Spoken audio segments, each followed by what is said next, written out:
அரக்கோணத்தில் வழக்கறிஞர்கள் இ-ஃபைலிங் முறையை ரத்து செய்ய கோரி கண்டன ஆர்ப்பாட்டத்தில் ஈடுபட்டனர். தமிழகத்தில் உள்ள நீதிமன்றங்களில் வழக்கு ஆவணங்களை இணைய வழியில் சமர்ப்பிக்கும் இ-ஃபைலிங் என்ற டிஜிட்டல் நடைமுறை திட்டம் வரும் 1ஆம் தேதி முதல் தொடங்கப்பட்டுள்ளது. இதற்கு வழக்கறிஞர்கள் சங்கத்தினர் எதிர்ப்பு தெரிவித்து வருகின்றனர். இந்நிலையில் ராணிப்பேட்டை மாவட்டம் அரக்கோணத்தில் ஒருங்கிணைந்த நீதிமன்றம் வளாகத்தின் முன்பாக பார் அசோசியேஷன் சார்பில் இ-ஃபைலிங் முறையை ரத்து செய்ய கோரி கண்டன ஆர்ப்பாட்டம் இன்று நடைபெற்றது. ஆர்ப்பாட்டத்திற்கு சங்கத் தலைவர் வீரராகவன் தலைமை தாங்கினார். செயலாளர் தமிழ்மாறன் முன்னிலை வகித்தார்.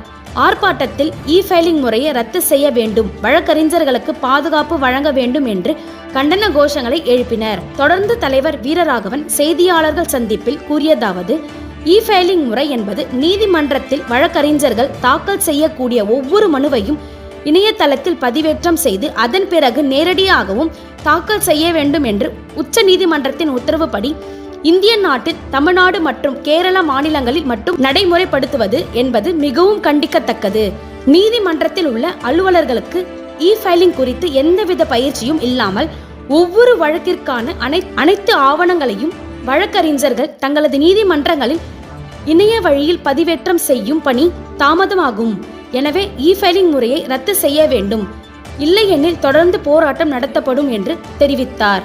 இதில் வழக்கறிஞர்கள் லோகபிரமன், தமின் அன்சாரி, ராமமூர்த்தி, கோபி, ஜனார்தனன், சிவலிங்கம், சிட்டிபாபு உள்ளிட்ட பல வழக்கறிஞர்கள் கலந்து கொண்டனர்.